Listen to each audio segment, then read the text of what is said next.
You feel this nervousness on the phone there? Sir, I've been trying to make an urgent phone call up there. Well, I don't think it's something I want to do on an overseas phone. You gotta make some phone calls. Hang up the phone. Prank caller. Prank caller. Ladies and gentlemen, welcome to Packernet After Dark.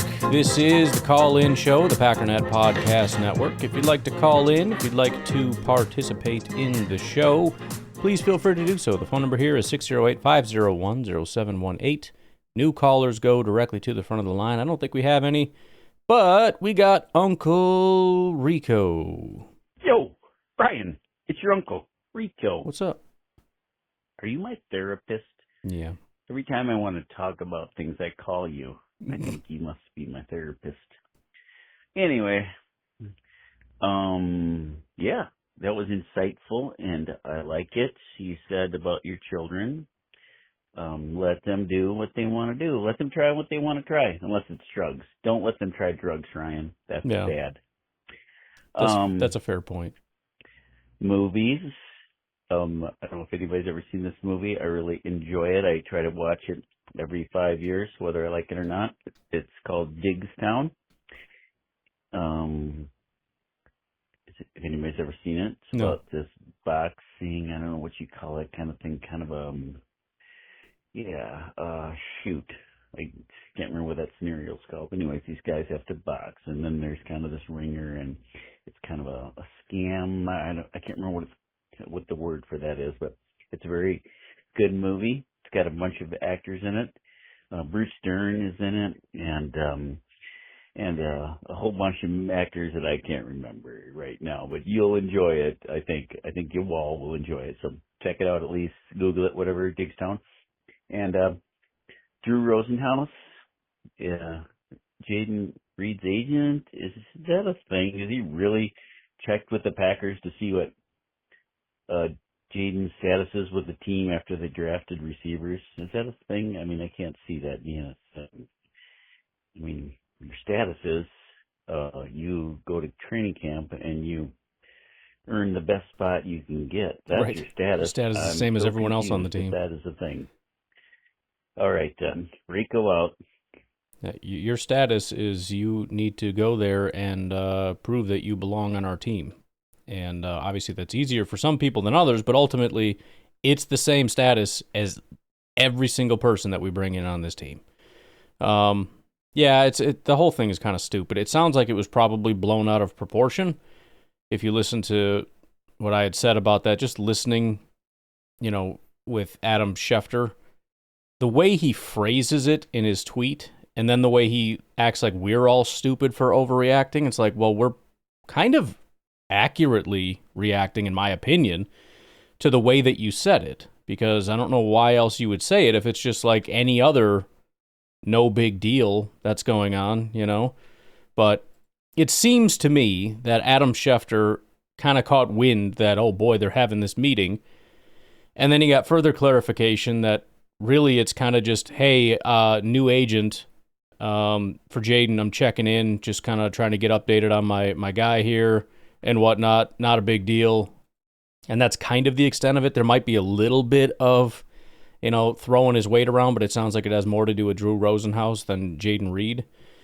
So, there's always the outside chance that Jaden is legitimately upset. And like I said, I can't know for sure. Everybody's an individual, and how they handle stuff doesn't always have to be the most rational way. So, who knows what's going on, but just the most recent information that's come out makes it seem like much less of a big deal. I understand the concern because of how much craziness is going on. Some of it is, fake, but when you have some real and then some fake and it all just snowballs, it can be panic inducing. So it doesn't sound like a big deal. And again, I believe, maybe wrongly, I believe Jaden Reed is going to have a good year. We'll see with the injuries and all that stuff always.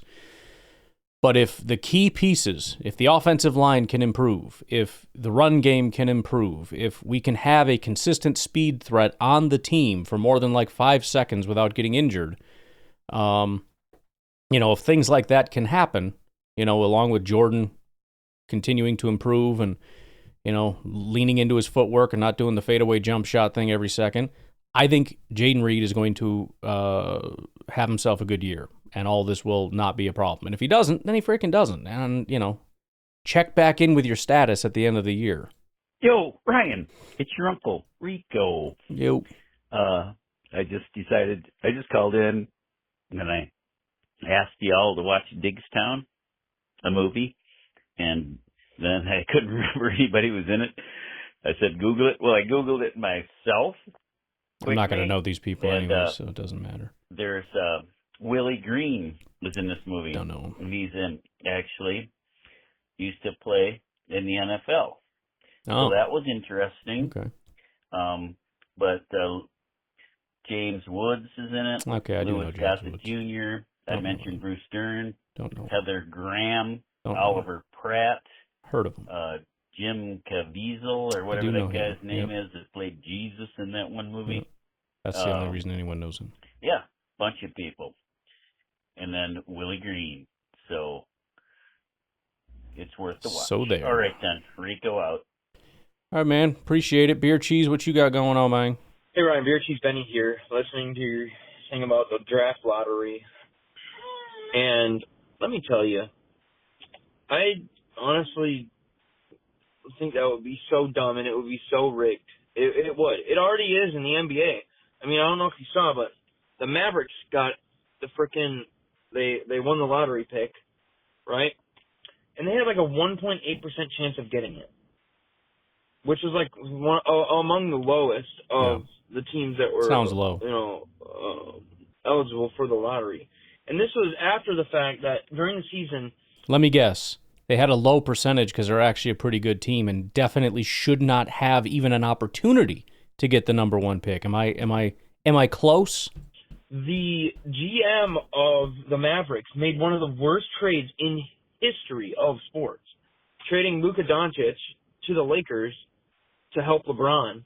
And then they get the freaking lottery pick. I mean, that sounds rigged. That sounds like the commissioner was like, hey, go help LeBron so he can win a championship. And by the way, it failed. They freaking lost in the first round. That's so hilarious. So it sounds like the commissioner was like, hey, if you trade Luka to the Lakers, we'll guarantee you the lottery pick so you can get the best player. Like, that's literally what it looks like. Mm-hmm. And by the way, wouldn't you think that having a lottery in the NFL draft would make tanking more of a thing? Because now it's just like, oh, all we have to do is miss the playoffs and we have a chance at getting that number one pick. It's tough to advocate for missing the playoffs, but I will say if we, for example, a couple years ago when we did miss the playoffs by one game, right? Was it Detroit or something knocked us out? It would have definitely taken some of the sting out to realize, holy crap, we might actually get the number one pick in the draft. Or certainly, I mean, the odds of, it's not even just the number one, right? Because the whole draft order is, I mean, the worst thing you want is to just miss the playoffs because you didn't go to the playoffs and also you're not even going to get a very good pick. In this scenario, we're a pretty good team, borderline playoff team. Lots of times teams miss the playoffs and probably should go to the playoffs as opposed to other teams that do get into playoffs. Hopefully the new playoff seeding will fix some of that. Point is, though, pretty good teams. And not only could we get the number one pick, but the odds of us getting a top 10 pick is not terrible. It's actually pretty decent. In fact, the odds of us getting the pick that we deserve is pretty low. So, yeah, I don't know if you would see a lot of teams tanking their way out of the playoffs. But it's a stupid system either way. I don't know, dude. That's just what it seems like. But with the NFL, I feel like if they did a lottery, it shouldn't be teams that miss the playoffs. Like, it should just be like, I don't know, like the top 5 or 10 teams. And then, like, they do the lottery for that, for the order there, like 1 through 5 or 1 through 10. Like, I don't think it should be all the 18 teams or whatever. that missed the playoffs. It doesn't make sense to me. But I mean, there's literally no proof of tanking because, like you said, or what was it? Like the Bears wouldn't have gotten the number one pick like a few years ago, but I think it was the Colts who ended up winning a game, and so then therefore they lost the number one pick. Like if they were truly tanking, they wouldn't have won that game. They would have done everything to lose it. But yeah, I just think having... And look how much they're celebrating. Everybody on the field, everyone's freaking out. They're celebrating. They're cheering. They fought to the death to win that game that cost them the number one pick, and everybody's out there cheering. The coaches are going nuts. Everybody's super excited. Doesn't look like a team that just realized that was desperately trying to get the number one pick and screwed that up. The lottery would make tanking an actual thing. Like, that's just kind of how I'm thinking about it. But anyways, let me know what you think. See you. Yeah, that was a very dumb video. That was a very dumb video that he put together because, again, he kept saying scourge, which, first of all, he over-exaggerated how bad tanking is. Like, it's the worst thing. Like, no, it's not. You mean a really bad team tried to lose a game they were going to lose anyways? Oh, yeah, that sounds like a scourge. What the heck are you talking about, stupid? It is literally the worst thing that has ever happened in the history of sports. Okay. I mean, didn't happen on the field, but OJ stabbed his wife to death. That kind of sucked, huh? That wasn't great. But yeah, bad teams trying to lose at the end of the season when everybody stopped caring about them anyways, so that they can secure something good in their freaking lives. Okay. But yeah, you're right. We probably should have the Cleveland Browns try as hard as they can to beat the Chiefs so the Chiefs don't get some kind of an inflated record. And God forbid the Cleveland Browns get the number one pick because obviously they would have been a Super Bowl contender without it. So if they try really hard, then they probably win and get the number 2 pick instead of the number 1 pick, which makes a massive difference. And the Chiefs, oh boy, instead of 15 wins, they'd have 14 wins and still get the number 1 frickin' seed. By the way, this is a fantasy scenario that's never going to happen because the Chiefs are going to bludgeon the Cleveland Browns. But, yeah, way worse than the frickin' CTE going on the field and all the bodies getting decimated because they won't change the frickin' field over. Nobody cares about tanking. It's not happening. And if it was, I wouldn't care. It's the opposite of cheating. He's overinflating an issue that isn't even happening to propose a lottery system that would just cause all of the problems that he's worried about, which is teams getting picks that they don't deserve. It's a problem that doesn't exist that would be created by your solution to a problem that doesn't exist. Just thoughtless. I wonder how many teams that are perpetually like stuck, like the Falcons. I wonder if you got like the Falcons owner corroborating with a bunch of other teams that are constantly picking like 14, reaching out to this guy like, bro, I will pay you $1 million if you just go on TV and say the dumbest crap in the world. Because we need to start getting some momentum about us getting some better picks, because this is bull crap. Tired of sitting at 15 waiting for some bum pass rusher to fall to us that's not even going to be any good. Yo, Brian, it's your uncle, Rico. Yo. Who's that moron you're making me listen to on your podcast? Sorry He's about talking that. about tanking. Yeah, I'm sorry. God, that guy's a freaking jagoff.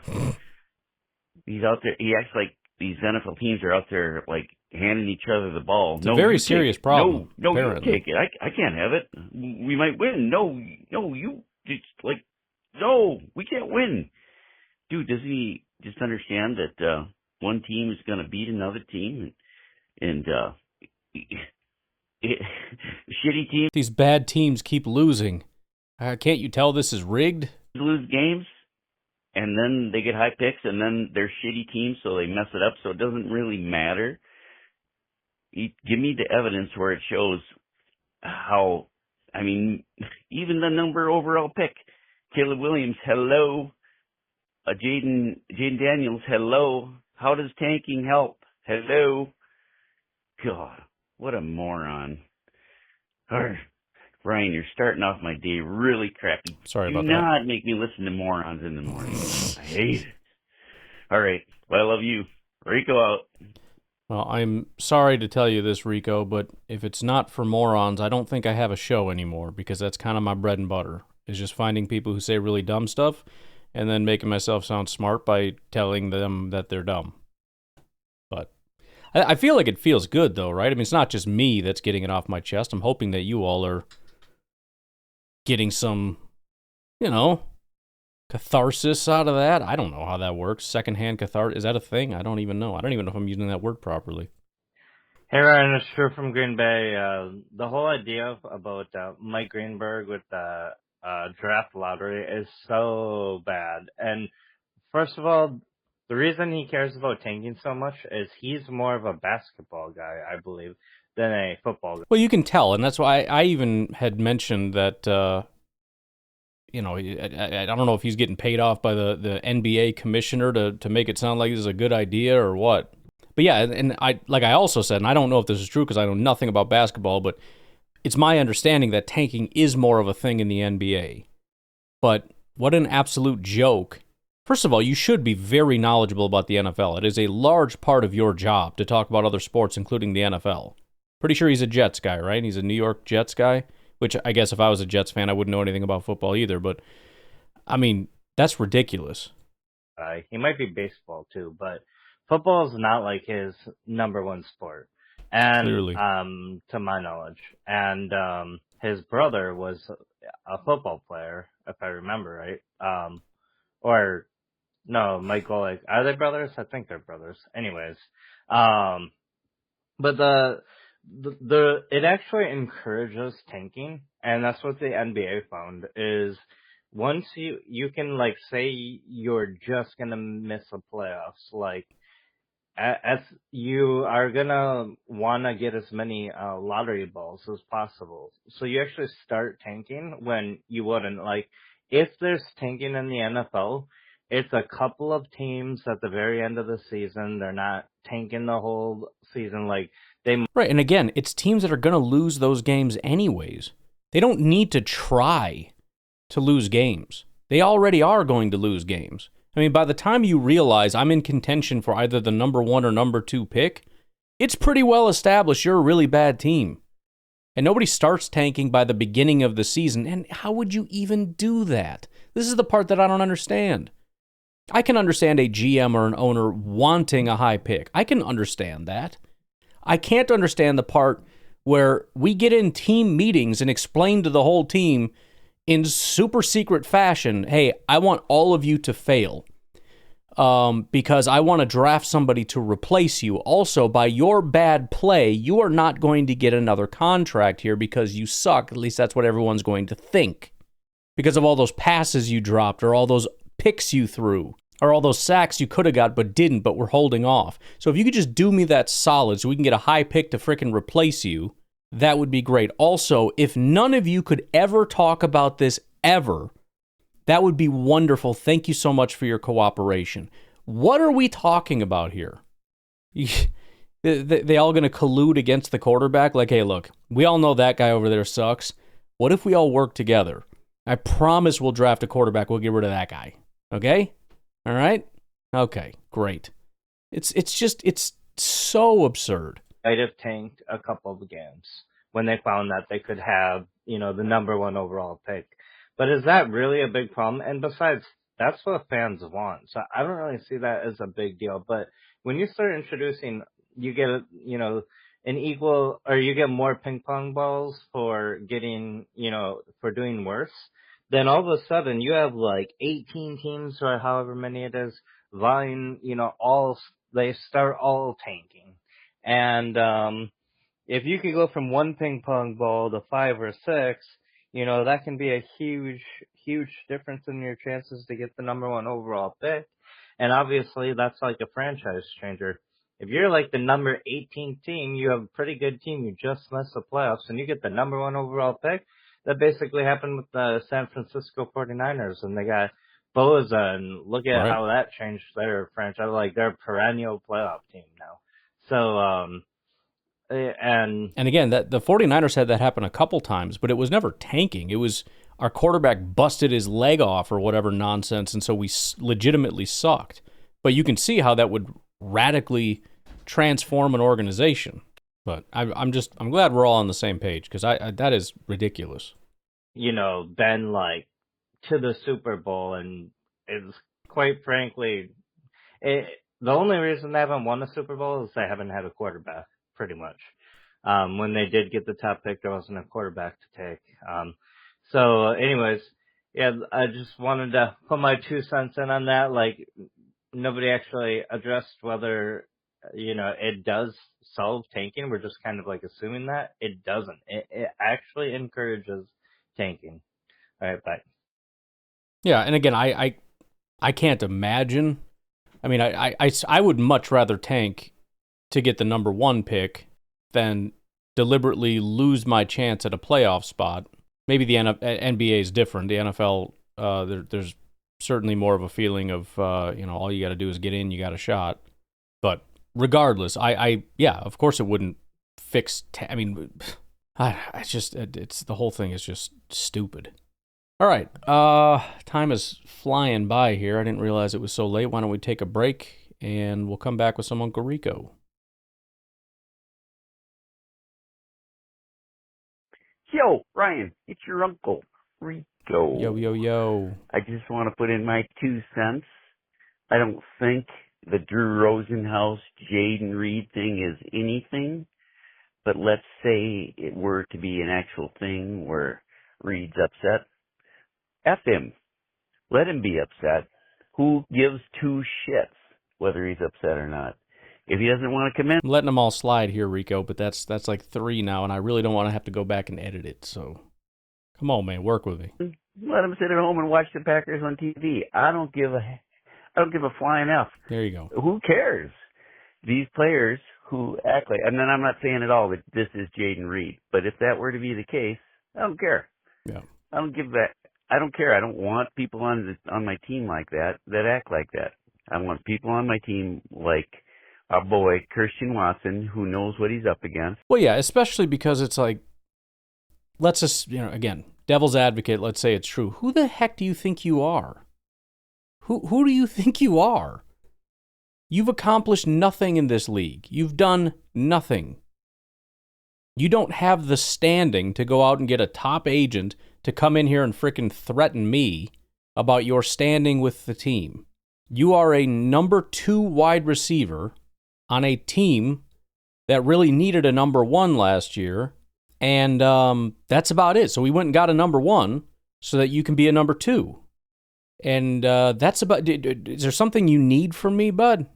What do you want from me? Who wants to play for the accolades he earns? So he wants to earn what he gets. And like I said, I'm not saying this is Jaden Reed. I'm thinking it's not, but if it were to be, then I want him on my team anyway. Right. I want guys on my team that want to show up, work hard, earn their position, and then go out there and kill it. And like I said, I don't think that Jaden Reed is anything but that. But if he's the kind of guy who would want to hold out and cry over competition, well, then we don't need him. Nobody needs him. Trade him, dump him, let him sit home, give him away. I don't care. I don't give a shoot if I ever hear his name again, if that's the kind of guy he wants to be. So, all right, then. It's not going to affect the Packers very little in my concern if he does or doesn't play. I mean, there's players. We have players. We can get players, whatever. It just, it's not something that anybody needs to even lose 1 second of sleep over. All right, then. Rico out. I should be in charge. Me and Goody, we're in charge. All right, Rico out. Later. No, I'm with you. I don't think it's a big deal. I think it's probably overblown. If this becomes a problem, then I'm going to do what I generally do, which is side with the team. Not because it's just, well, you're just being biased. No, because this is stupid. I mean, if you want to tell me what the team has done wrong, that's fine. But I haven't heard anything about what the team has done wrong. All I'm hearing, again, theoretically, is somebody who doesn't have the standing to come in and demand anything has decided that they need some kind of super special meeting to talk about how super special they are. Your standing is the same with everybody else's on this team. You're competing for your job, and we expect you to win it because you're pretty good. But that's it. Is there something else I can help you with there, boss? So listening to your tanking episode, it's funny. You just played the part where he's like, the lottery is the best thing, and you hear all the clowns in the background like going, yes, yes, yes. Like, okay, politicians, just stop. We know who pays you. But it's and you might make this point. Oh, by the way, this is Nico. Hey. You might make this point a little later, but I'm like you. If I don't say it when I think about it, it's gone. So, I mean, first of all, you're right. There's no evidence of tanking. You know what? There just isn't. He didn't even mention the fact that the team that he claimed tanked, were they going to be even, let's say they won their game, were they going to go from the first pick to the 10th pick? No, they would have went from like 1 to 2, okay, or something like that. Right. And that's typically the case. So, yes, sometimes you can like lose the last game. I think when that year we were crappy and we won in New York against the Jets the last game of the year, we went from like a top 8 pick to a top 12 pick. And yeah, maybe that would have made a difference. But who knows? But here's the thing, is that in your lottery system, now maybe I don't understand it. If I don't understand it, explain it to where it makes sense. I would assume that there has to be still some type of cutoff. Like if you're the 10th worst team, you know, you're number 10 on the list of bad teams, you're entered into the lottery. Well, what if it's the last game of the year and you're the 11th worst team? Well, I guess you just tank to get into the lottery, right? But either way, if tanking is a problem, which I don't think it is, right? I've heard enough NFL players get almost offended when they're asked about it. They're like, screw that. We go out there to win. We're not going to go out there to tank. You could, believe that if you like. And I think it's mostly true.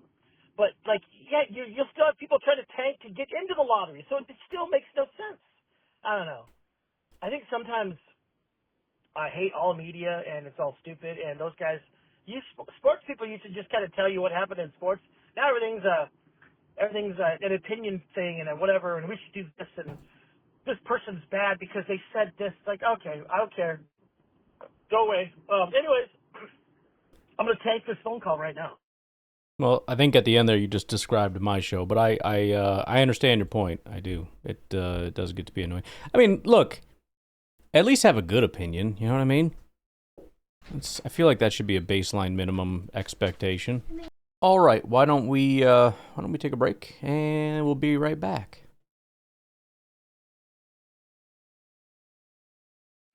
Hey, Ryan, Beercheese Benny, man. Yo. I got into it with a Vikings fan on Twitter last night. He was trying to say, because it was like AI predicted the playoffs and they had Packers as a 2 seed and the Vikings out of the playoffs. Mm-hmm. And he was like, looks like AI doesn't know football. I was like, they do. I was like, Vikings will be lucky to win 9 games, and we got into it. He's like, everyone else in the division got better. I'm like, oh, that's a good one. I actually sent it to you. I sent you my reply. Saw that. So you can go look at what I said, but I just don't know how every team got better. I mean, truthfully, and I'm not trying to be biased, but I think the Packers are the only team that got better, truthfully. Like, because if you think about it, we improved our offense with Golden and Savion. And, we got Marshawn Lloyd coming back. Jordan Love healthy. I think we improved our defense through the draft. And it's, it was top 10 defense last year. And then another year. Finally, they probably got the system down now. Halfway going Cook. But what do the Vikings do? Seriously. J.J. McCarthy? Come on, man. The guy has 0 snaps. What are they going to do? They didn't really do anything. And then the Bears, they get the good run-blocking O-lineman. Caleb's still going to hold the ball for 8 seconds, so it doesn't really matter. Lions, they lost their coordinators, which I really believe is going to kind of hinder them a little bit. That's what made them good.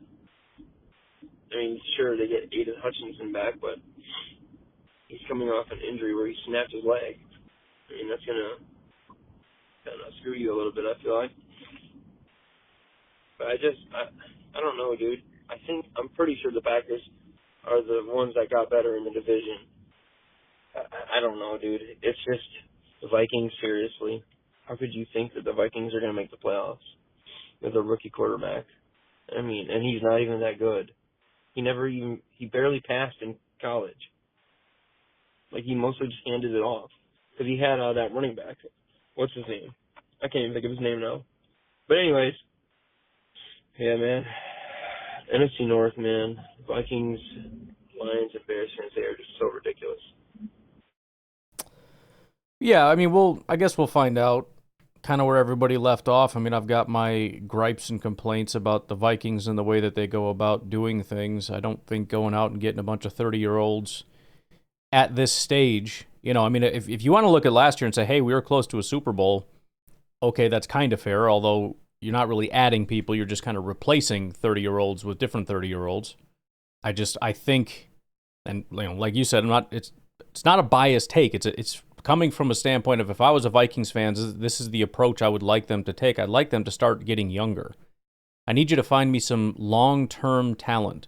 We'll see about the quarterback. I obviously, we have no idea. The guy could be a stud. He could be a bust. No idea. But yeah, I think for the most part, there's a lot of exaggeration. This was several months ago, but in the offseason, a lot of upset Packer fans and everybody else is all getting up in their feelings about all kinds of stuff. And one of the things I brought up is we talk about who got added. Nobody wants to talk about who got subtracted, right? A lot of teams added a lot of people. They also lost a lot of people. Packers didn't add a lot of people. They didn't lose a lot of people either. So, yeah, I mean, you look at Detroit, for example. It's like, oh, man, they got Reed. Oh, man, they did some stuff. It's like, yeah, they replaced a corner with a corner. I like Reed. I don't know that he was significantly better than the guy that they lost.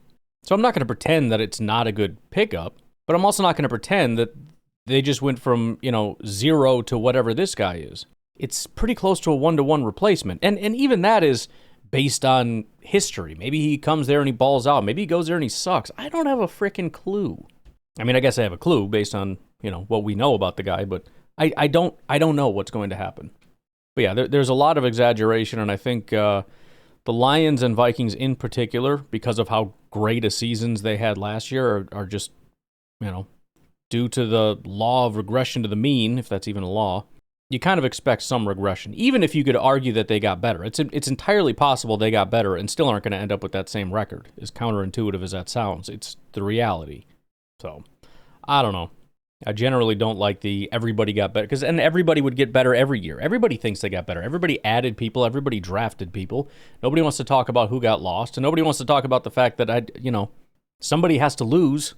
Week 1, half the NFL is going to lose, and all of those teams thought they got better. A bunch of teams are going to regress on the season. They all thought they got better. We'll see. Hey, Ryan, Beer Cheese Benny here. Dude, I just had an idea for your Packers game, PackersGames.com. Thank you. I think it would be cool, man, if what you could do is on the site, you put, for every game, you put the scores and you put stats and stuff, and maybe we have an analytical thing, kind of, where it's kind of keeps track of the games, right? And it's compares it to the last game. How did we do compared to this last game? And it'll either have an up and down arrow or whatever, for offense, defense, special teams. And then another thing you could do too is, I don't know about this one, but you could basically do a thing where you can have if you can promote this enough, you can have a thing on the site where it's a thing where people will say I'm going to this game or whatever, especially for away games. You could get other people to basically a help for meeting up with other Packer fans. I think that would be freaking dope. But yeah, I think there's a lot you can do with that site, man. So, just a suggestion. Hope you do it. But if you don't, it's alright. I understand. It's probably too much damn work. But anyways, go Pack, go. Yeah, we'll see. The good thing about where it is right now is that it's very simple and it works. I usually like to take things where you're talking about, which is big projects. In fact, the other side I'm working on, it works perfectly fine if I would just simplify it. But the secondary part of what I want to do with it, I'm stuck on. And so I don't know if it's going to get done. It's been probably a year. I mean, different iterations, taking breaks, getting back in, trying different things, starting over a bunch of times. But this site is nice because it's something that I could whip up in a day, essentially. And here we go. The question, which is what you're trying to help me with, is now what? But there is something nice about being able to just actually accomplish something and get it done and be like, look at that. That's pretty nice, huh? So we'll see. If we do something with it, it'll be probably relatively simplistic. One of the easiest thing, well, it wouldn't be necessarily easy, but relatively easy next step that I think that I could do is have people predict the season. Difficult part, obviously, is you got to have back-end storage where people can create accounts, and then tied to those accounts are their predictions, etc., etc. But I think that's doable. I wanted to do kind of a 53-man roster prediction thing, which I may still. The problem is there's so much turnover, and I'd have to constantly be on it, and people would be on me all the time about, oh, we cut this guy, he's not there anymore. And I don't think I'm going to want to do that. There's got to be some cost-benefit thing here. The Packers.com thing, it did cost money. It didn't cost a lot of time. I don't think I got a single dollar out of it, aside from the dollar I spent myself to make sure that the donation thing worked. Recouped about 67 cents of that. But the more you put in, the more you kind of need to get something out of it. Otherwise, it's just kind of a waste of your time. But definitely fun to think of different projects. And every once in a while you think of stuff and it's like, ooh, wait a minute. That's a good freaking idea. Let's see what we can do with that.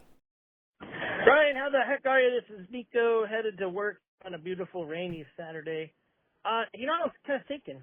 I totally agree with you with the whole tanking thing. Like, yeah, no one's tanking. I think you even point out it's usually the other way around. Some team that just has to lose one game ends up winning, and they go from like the first pick to the sixth. But I think that happened with us when we played the Jets when we were crap back in 2018. I think that's the year we got Gary. I'm not sure, but yeah, we would have had like the top 10 pick, and we won, and we ended up getting 12 or 13. But I will say this. And I don't know if anyone's mentioned this, but I think it would help Green Bay because Green Bay's never really in the bottom 10 or 15. So if they, I don't really know how they would work it. If you end up, top 7 or top, even when Green Bay's doing bad, they're still higher than mid-pack. They rarely get, I think the last top 5 pick we had was Hawk. Still have that jersey. The Packers end up, top 3rd, and they get a lottery and get the number 1 pick. I mean, don't get me wrong. I think it's bad for the league, but I think it could help some teams that are. Oh, it'd be great for us. It would probably increase the parity because then you'd have, I don't know, because you have maybe not because teams like the Jets, the Bears, the Browns, the Bengals for years, and even the Lions up until they kind of rechanged how they draft. They've been getting top 5 picks forever, and they still suck. So, yeah, maybe those teams that suck just suck, and they can go suck it, and then, we'll finish 25th and get the first pick. So, I don't know. Maybe I hate it because the NFL has turned more into about, making money and expanding the brand, which I know is what they have to do, but even at the cost of the game. And I don't like that. I think the game is important. And sometimes I don't care if it's better for marketing. The game is this. But, so I think it's a little bit of that. They could have another show that, yes, everyone would watch. But, maybe it'll help the Packers get a top 5 pick when they ended up, 29th in the league. I don't know. It's kind of dumb, but way to go against your own fan base, the NFL. I don't know. Maybe it's good. So, anyways, I'm waffling right now as we speak. So, hey, have a great day. Go Packers. Yeah, I mean, I guess we'd have to define parity and then also have to establish whether it's even what we want. Is parity the ultimate goal? because, like you said, depending on what you mean by parity, I think generally it's trying to, push down the top and pull up the bottom is kind of how people would generally think about it. So you would need the system that we currently have. There is a question of, like you talked about, I mean, as far as if we just look at it as general turnover, like what's going to shake up the NFL and make it the most different? I think what you're saying could actually make more sense because, again, going back to the Falcons or the Seahawks or teams like this, you give them the number one pick, and yeah, we might be having a little bit more serious conversations about teams that were irrelevant for the last 2 to 3 years that maybe just need a little bit of a pick-me-up. They go and get a top quarterback, and suddenly they're Super Bowl contenders, as opposed to these teams who get really good quarterbacks and are not. Although, again, Washington did a pretty good job of that. I don't want to change it, but I think that would be kind of the line of discussion. Is parity actually what's best for the NFL? And then kind of come at it from the standpoint of, rather than having the haves and have-nots, which is not fixed by the NFL draft because the teams that suck just continue to suck. And, it's after the top 10 or something, we're all kind of on similar ground. You're not punishing the Chiefs all that much compared to the Packers because are the picks at 32 that much worse than 23? Absolutely not. So, yeah, if you want to actually challenge those teams, maybe give other teams that are kind of good an opportunity. Especially again, it's less about parity and more about how do we break the stranglehold at the top with the top 3 or 4 teams. And I think making the top 10 teams, the teams from 6 to 10 or from 10 to 15, give those teams a legitimate shot at being awesome instead of getting stuck in purgatory because they actually know what they're doing. That would be probably the best argument, in my opinion, as far as like why we should change it up and do a lottery. And like you said, as a Packer fan, I think it's stupid. I don't think it's a good idea.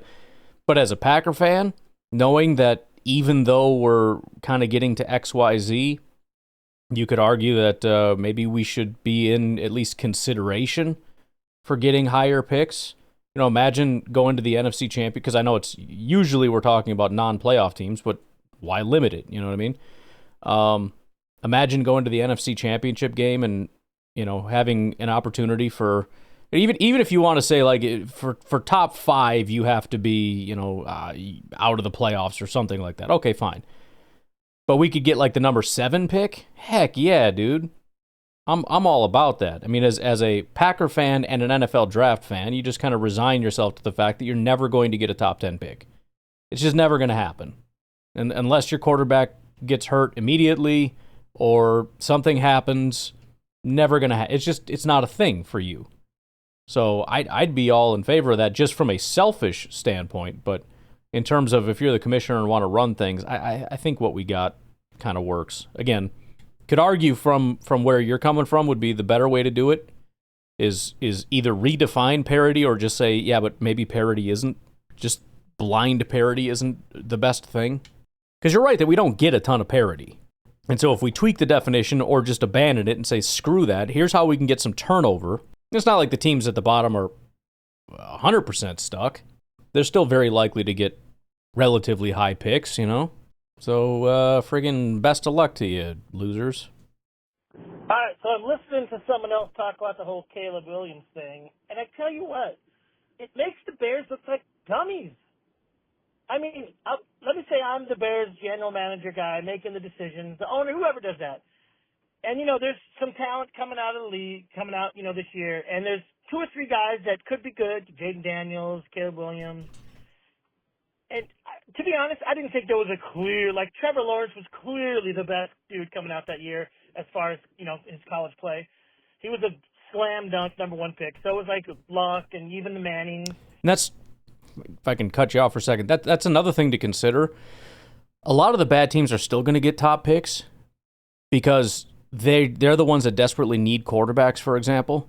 The difference is you're actually going to have to pay some market value for these guys as opposed to just having them handed to you because you suck.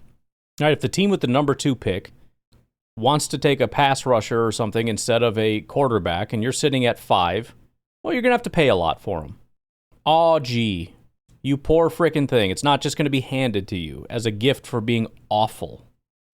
But so they got this dude saying quarterbacks go to your team to die. I don't want to play. And I basically say, I'm going to pick you anyways. I'm like, don't you think maybe that someone in the organization would go, hey, boss, just so you know, typically people even with talent, when they have a horrible attitude, that doesn't really bode well for their career because attitude really is everything. I know it's a stupid saying, but it is.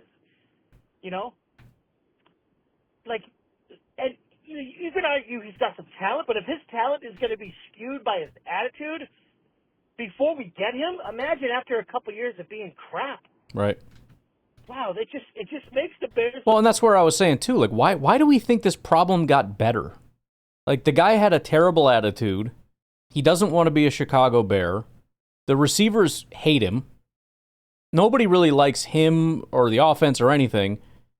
The team was bad, right? Like, everything you hated about Chicago, everything you believed about Chicago came true, and now it's all better.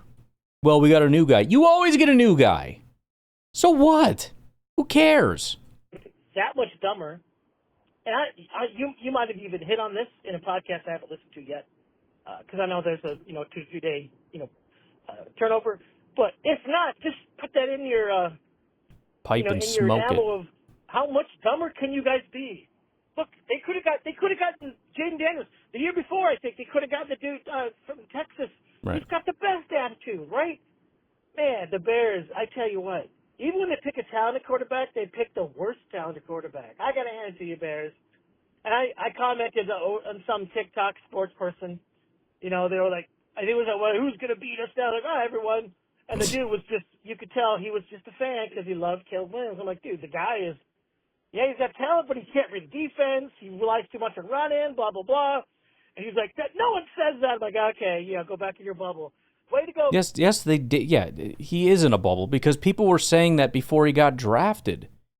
I mean, I didn't form my opinion that he reminds me of Justin Fields on my tape watching of him. I got that from people that watch film and said, here are his negatives. And I said, holy crap, that sounds a lot like Justin Fields. I got that from the NFL draft community. So yes, it was absolutely already a thing. And the fact that people said it, and it happened in the NFL, which, of course, Bears fans say, no, it didn't happen. It was just a bad offensive line. He didn't hold the ball too long. That's definitely not a thing, even though we have stats and analytics and eyeballs that can prove that it did happen. No, it's just. Look at this one highlight of somebody getting through the offensive line in 2 seconds. See, it happened one time, so it must have happened every time. Therefore, debunked. Stupidest people. Hey Ryan, it's Brian with a B. I said stupidest. Get over it. Listen to your rant about the TMJ caller that lost his tickets. Yeah. And I hope people don't find it insensitive. I thought your points were right on. And I have one other solution for the caller, what they could have done in order to not lose their tickets. Since you talked about them having to go to one game, they didn't even need to go to one game. They could have just not sold their tickets for one game and still been able to retain their tickets. So, just a thought there. Appreciate your rants, Ryan. Talk to you later. Go Pack Go. Yeah, and that, you'd easily look at it and say, well, why wouldn't you sell your ticket? Listen, the point is, you're not just some poor victim in this thing. You're profiting off of this. You're profiting at the expense of the organization, at the expense of all of the other fans, and you come rushing to us for sympathy? I don't think so. I think maybe rushing to the media was a bad decision. I understand this is probably a thing of desperation because you really wanted to keep them, although I'm not really sure why because you don't go to games. I guess it would have to be for, let's see, what other motivation would there be? If you don't actually go to games, you want to hoard the tickets that you don't use. I'm trying to think what else could be a motivation here. Oh, is it selling them? Is that where the desperation comes in? Could also just be the excitement of, I am a season ticket holder, and you're never getting them back. That ain't ever going to happen. What do you do? Go to the back of the line? No, you had a great thing that was given to you, and you ruined it. You squandered it. You took advantage of it. You took tickets that other people could have actually used, tickets that are intended to go to Packer fans who want to go to games, and you took it out of the hands of other people that if you weren't there, somebody else would have it, right? So you're taking tickets from other Packer fans that would like to go and support the team so that you can sell them to Bears fans and Vikings fans and Lions fans for profit. And you did this for years. And everybody understands if you can't make it to every game because life happens, because there are very serious things. You've got problems going on with your parents. You'd love to go, but man, I just can't. You didn't go to one game for years. Sounds like these tickets aren't for you. And it doesn't need to be anything more than that. No, nobody's advocating for you to go to prison. We're just going to give those tickets to somebody else that will actually use them. And I think this is a good first step. I think the Packers should start tightening this even more. I think we need to go from 100% sold over several years to maybe looking at having never shown up to games because you could, give them to people or sell them to people off of like Ticketmaster, where I'm sure the Packers are looking. I've even advocated for, some other system so that it potentially can't be. So like I'm going to give you your ticket for the your season pass for the year, and it is an actual physical thing that you walk in and we scan it and you walk into the game. You can't sell that. I mean, you can sell one big thing, but we could easily get around that by just anybody that actually has this. You got to show ID. You don't have to do that for tickets, but if you have like the little pass, the little necklace that hangs around your neck like a backstage pass at a concert, we'll even make a special line for you, the season tickets holder, and you can go into a secret line where you don't have to like wait in this long line, and there's a little lounge where you can get some pretzel snacks, and it's a beautiful little environment for you. But you need to show your ID along with your badge to get in. And then you get all the amenities, and we make it a beautiful experience for you. But you need to be here. And we're going to track when you show up and when you don't. And if you never show up, we're going to revoke it, which is very easily done because you get reissued a new one every year. We just won't send you one, and we'll send somebody else one. Now, what if you lose it? Just freaking go wait in line and say, hey, I'm a season ticket, and you just show your ID, and we verify it, and we'll print you off a new one. It's a piece of cake. Ain't that big of a deal. But you're not going to be selling all these things. And if we're going to issue you these, we expect you to be here. At least, it's not every game, but, if it's been a couple years and you haven't come to one, or, there's got to be some kind of... I'm just saying, this has become a lucrative business for some people. And we make it way too easy for people to abuse the system, especially the whole handing it down thing and I'm going to put my great-grandkids on the list when they're born. They might not even be Packer fans by the time they get older. They hate football. You think that's never happened? Do you know how many people have kids and wish they were Packer fans? And it's just, I got a couple of them, They're just not huge fans. Hopefully this whole draft experience helped some of my daughters. But if they had been put on a list to get season tickets, by the time they're adults, they'd get tickets, and guess how many games they would go to? 0. I bet that happens all the time. Anyways, we're out of calls. That's it. We did it. We cleared it. So I'm going to leave you with that. You all have a good rest of your day, your night, whatever, and I will talk to you tomorrow. Have a good one. Bye-bye.